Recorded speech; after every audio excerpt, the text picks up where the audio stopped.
Olá, estamos iniciando mais um programa Fórum Comunitário, aqui na CWBTV, o canal comunitário de Curitiba. O tema de hoje será sobre aquicultura, que é o cultivo de organismos aquáticos. Para conversar sobre esse assunto, convidamos os professores da UFPR, a Universidade Federal do Paraná, o professor Carlos Eduardo Belz e o professor Fabiano Bendac. Carlos Eduardo Belz possui graduação em Medicina Veterinária pela Universidade Federal do Paraná em 1999, pós-graduação em Magistério Superior pelo IBPEX, 2002, mestrado em Ciências Veterinárias pela Universidade Federal do Paraná, 2002, com ênfase em Agricultura e Meio Ambiente e doutorado em Zoologia pela Universidade Federal do Paraná, 2006.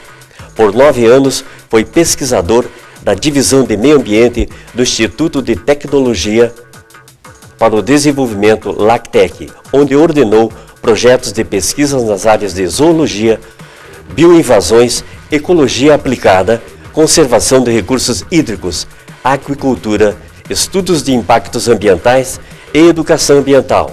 Atualmente é professor do DE da Universidade Federal do Paraná, atuando no Centro de Estudos do Mar, CEM, com pesquisas na áreas de aquicultura, malacologia e ecologia. Fabiano Bendac possui graduação em zootecnia pela PUC Paraná, mestrado e doutorado em aquicultura pela Unesp Jaboticabal, São Paulo. Em 2006 foi premiado no Congresso Mundial de Aquicultura com o melhor trabalho. De 2005 a 2009 foi diretor e pesquisador do CPPOM PUC Paraná, coordenando o projeto de repovoamento e produção de alevinos de robalo.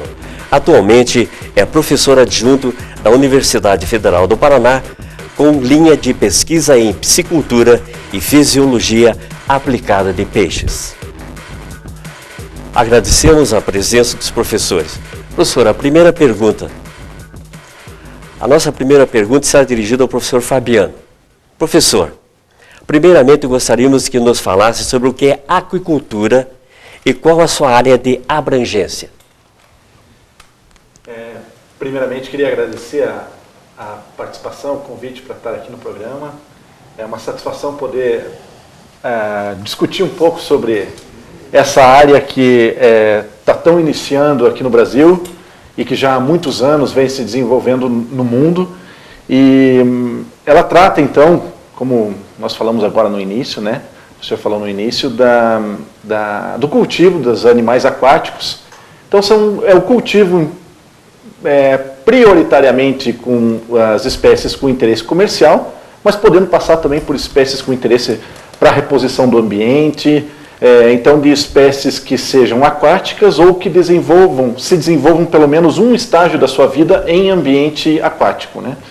Então essa é a aquicultura, é a ciência que estuda esses cultivos, principalmente com finalidade de obter lucros com o seu cultivo. Antigamente nós tínhamos a pesca como a principal atividade fornecedora de pescados no planeta, e atualmente então a gente tem atingido a estoques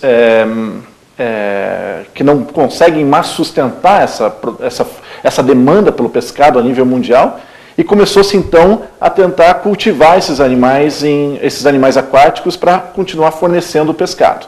E atualmente então a gente vem desenvolvendo cada vez mais tecnologias aqui no Brasil, uma ciência que está se desenvolvendo até pouco tempo atrás apenas em nível de pós-graduação, e hoje já com alguns cursos aí na área de graduação também na área de aquicultura. Muito bem, professor. Muito bem. Professor Belz, nos últimos anos o cultivo de ostra no Paraná está em fase de crescimento, inclusive tem contado com o apoio de instituições como a Universidade Federal do Paraná. Quais os problemas que ainda impedem o maior desenvolvimento dessa atividade?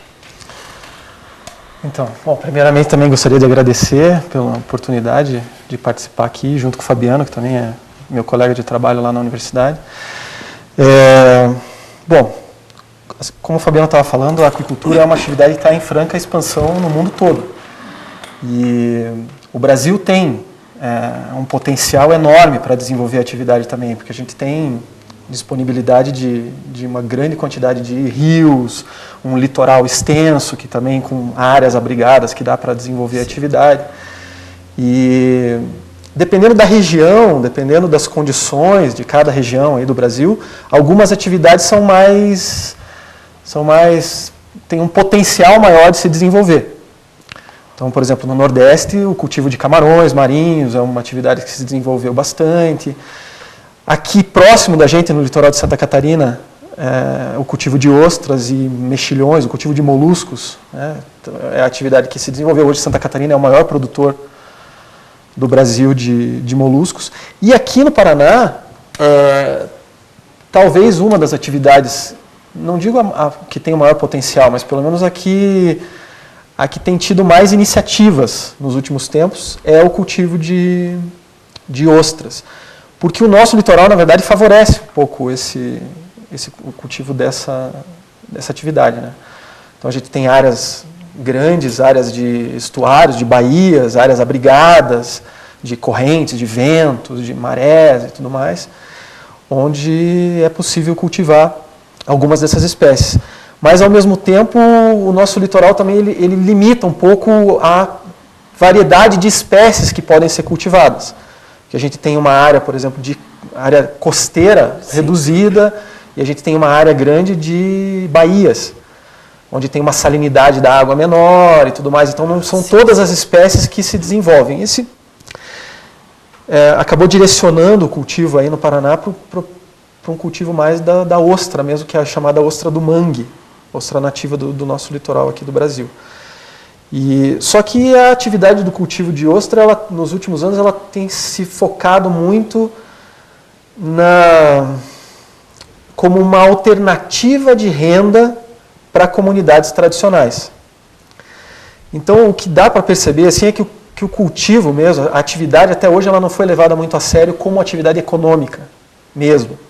Então, são algumas comunidades tradicionais que vivem da pesca, por exemplo, e que usam o cultivo de ostra, usam a aquicultura como um adicional, mas elas não chegam a levar isso a sério como a principal atividade delas.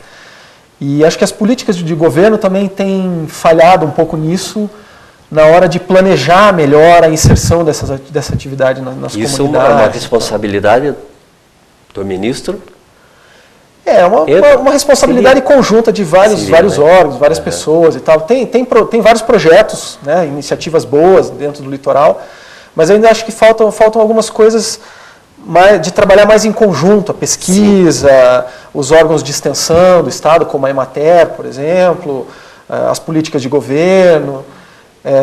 E faltam, que não adianta você só chegar para o produtor lá, por exemplo, você imaginar um cara que viveu a vida inteira pescando, viveu a vida inteira no extrativismo. Você chegar para ele de uma hora para outra e falar, a partir de agora você tem uma nova atividade, você vai criar ostras. Em vez de ele ir buscar lá no mangue, trazer e vender, não, ele vai deixar aquilo na frente da casa dele e vai esperar lá 1 ano e meio para daí poder colher. Isso é difícil de entrar na cabeça, né, dessas pessoas que viveram. É uma mudança cultural forte. Muito então, grande. Não é simplesmente um programa de governo que vai lá e distribui material para esse pessoal cultivar ostra e de repente vão virar todos criadores de ostra. Não é assim. Precisa de várias coisas, na verdade. E tem faltado, né, treinamento para essas pessoas, capacitação, falta, às vezes, questões básicas como saneamento, por exemplo. Quer dizer, não adianta você incentivar o cultivo de ostras nessas comunidades quando muitas delas ainda não têm nem saneamento básico. O esgoto sai direto das casas e cai em cima do cultivo. Então, isso, na verdade, desvaloriza o produto, dificulta a comercialização. Na verdade, são vários elos da cadeia produtiva toda da ostricultura no Paraná que tem algumas falhas, assim, que eu acho que podem ser trabalhadas mais em conjunto. Né, Fabiano? O que você acha? Pelo menos a minha opinião é essa. Eu acho que falta um pouco de de planejamento e de ação conjunta. Assim, eu acho que as coisas são muito pontuais. Então tem o órgão de extensão, por exemplo, que vai lá e distribui material e faz um projeto, mas sem o vínculo com a pesquisa, sem o vínculo com a educação. Então, às vezes, acho que falta um pouco de... Professor Fabiano, obrigado, professor. O senhor poderia falar sobre quais áreas mais promissoras da aquicultura? Palavra difícil essa, né? Tem que se familiarizar com ela. Isso. Mas dentro da aquicultura a gente tem, né, desde a produção de ostras, e aí a gente já está falando de animais que tenham interesse direto para o consumo, como algas, ostras, camarões, peixes. Então, essa é a grande área de interesse de cultivo. Mas a gente também tem que lembrar que existem áreas da aquicultura que trabalham com organismos que vão servir de alimento para cultivar esses grandes grupos. Ou seja, a gente tem o cultivo de fitoplâncton, que são as microalgas, aquelas algas microscópicas que as ostras se alimentam delas, e aí as ostras vão fazer uso delas para se engordarem. A gente tem o zooplâncton, que é também um micro-organismo pequenininho, que serve para que a larva do peixe, do camarão, quando ela está bem pequenininho, se alimente disso para vir crescer. Então, dentro da aquicultura, a gente tem desde o cultivo da microalga, que tem coisa de centésimos de milímetros de tamanho, até peixes com potencial de chegar a 5, 10 quilos, como é o caso dos salmões, por exemplo, né, que é um exemplo grande que a gente tem aqui no país vizinho, que é o nosso Chile. Então a gente sempre foca nas espécies-alvo, né, que são os peixes, os crustáceos e os moluscos, como as ostras, né? Essas são as 3 grandes áreas principais. Como o professor Carlos estava falando, no litoral do Paraná nós temos o potencial, pelas nossas características de litoral, um litoral pouco salino, um litoral muito abastecido por baías. Então é um litoral que tem bastante fluxo de água doce e água salgada ao mesmo tempo.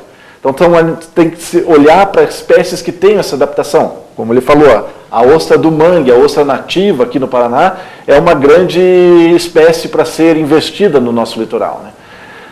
Espécies de peixes no litoral, nativas da região, a gente tem o robalo, uma espécie que suporta essa salinidade, essa variação de salinidade, essas variações de ambiente. Mas, por outro lado, a gente não pode esquecer o restante do estado, né? O nosso litoral ele é muito pequeno e o nosso estado é um estado rico de interior, um estado com grandes áreas e bastante rico em recursos hídricos, né? Como é o caso do interior, o oeste, região norte, que se trabalha muito então com peixes. E no Brasil, hoje em dia, a espécie que vem principalmente contribuindo com mais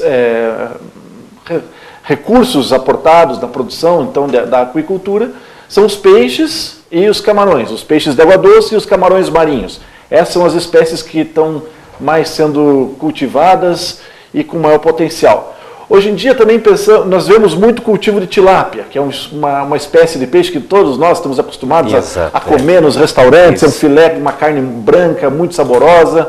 É uma espécie exótica, né? Nas questões de cultivo tem que ter alguns métodos para que impeça que essa espécie venha cair no ambiente, mas que se fizer o controle dessa situação, é uma grande espécie para ser investida aqui no nosso estado, principalmente na região norte e oeste. E eu defendo muito uma espécie que é uma espécie nativa da nossa região metropolitana de Curitiba até o nosso litoral, que é o jundiá, é um bagre. O povo curitibano, quando nem existia aquicultura, ele saía nos finais de semana para pescar.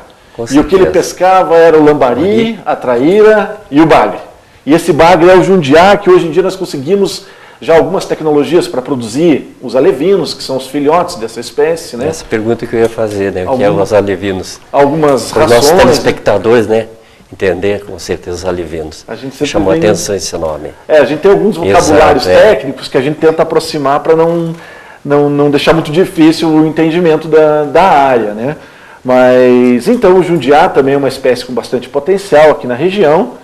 Eu vejo os camarões de água salgada para as regiões próximas do litoral, para grandes fazendas de cultivo de camarão. As ostras, como uma boa alternativa, não hoje como está complementar de renda, mas sim como via principal de renda para as populações ribeirinhas do estado. E o peixe como um grupo de espécies aí para ser trabalhada principalmente nas áreas de água doce. A gente vê que tem uma grande leque, né, de opções. Obrigado, professor, pelo seu esclarecimento. Professor Belst, gostaria que o senhor nos falasse um pouco sobre as vieiras. Sabemos que é um molusco que tem formato daquela concha que aparece no símbolo da Shell, mas que não é muito comum aqui no Brasil, onde poucas pessoas conhecem e muito menos tiveram a oportunidade de degustar. Bom, na verdade a vieira, tem uma foto aí mostrando, né, algumas vieiras ali. Na verdade existem várias espécies. Professor, a equipe da nossa produção providenciou a degustação, umas fotos, né, a produção, tá ok. Dá para ver ali. Preparado pela chefe Larissa, né? Na verdade existem várias espécies, na verdade, de vieiras, né? É um grupo grande aí de moluscos marinhos, que a gente tem inclusive algumas espécies nativas nossas do litoral, por exemplo, tem uma espécie que tem um valor comercial muito grande, chama Nodipecten nodosus.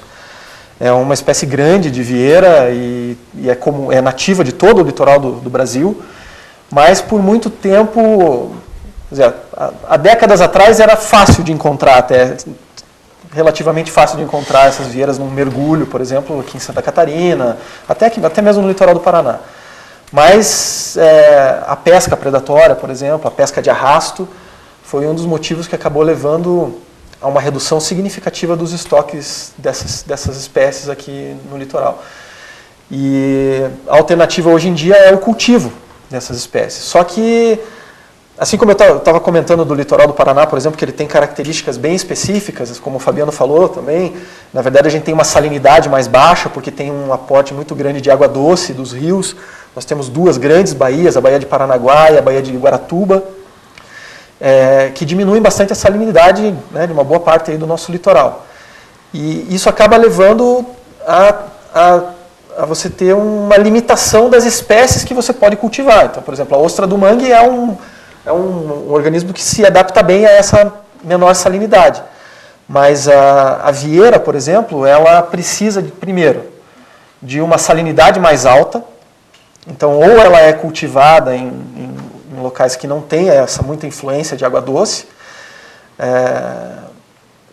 e ela precisa também de uma temperatura mais baixa da água e de uma maior transparência da água. Não pode ter muito material em suspensão na água, que são características comuns do nosso litoral. Na verdade, o nosso litoral tem uma salinidade mais baixa, uma temperatura um pouco mais alta e bastante sedimento na água.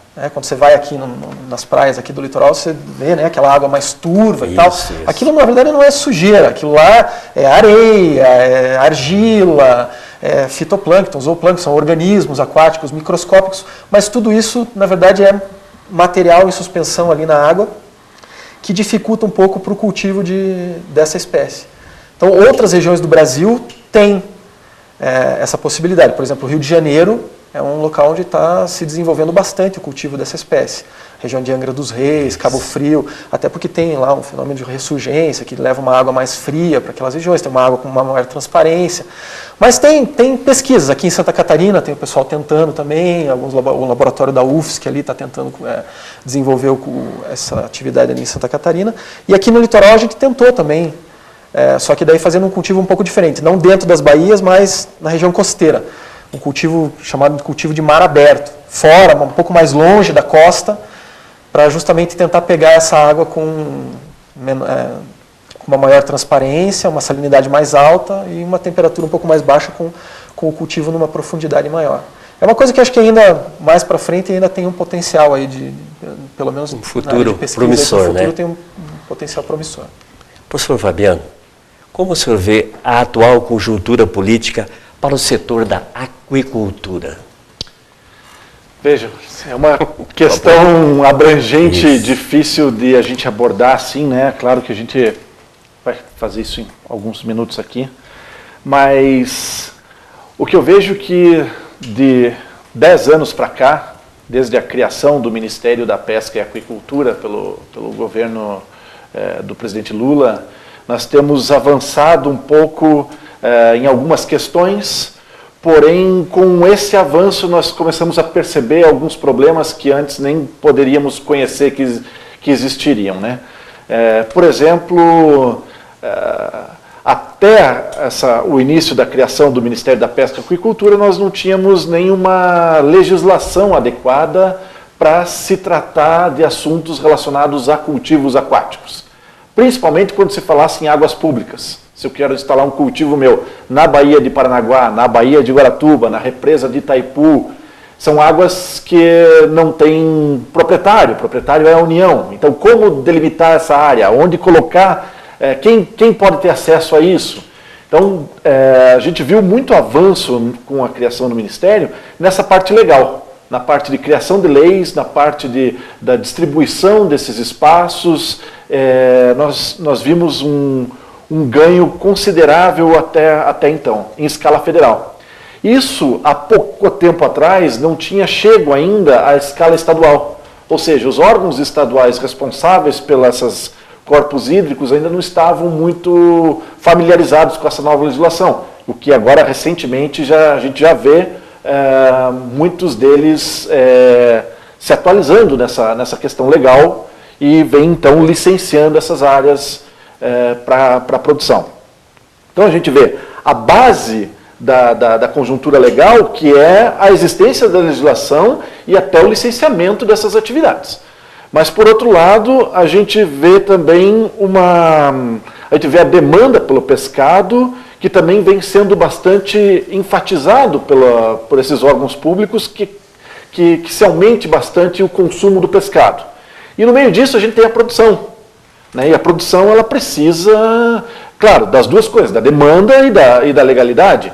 Mas no meio disso nós precisamos de mão de obra, é preciso desenvolvimento de tecnologia, é preciso incentivos fiscais para que se faça, então, que essa atividade venha a ser de interesse de empresários e investidores a vir fazer. E, claro, quanto mais tecnologia, mão de obra capacitada e investimentos, menor o risco para o investidor.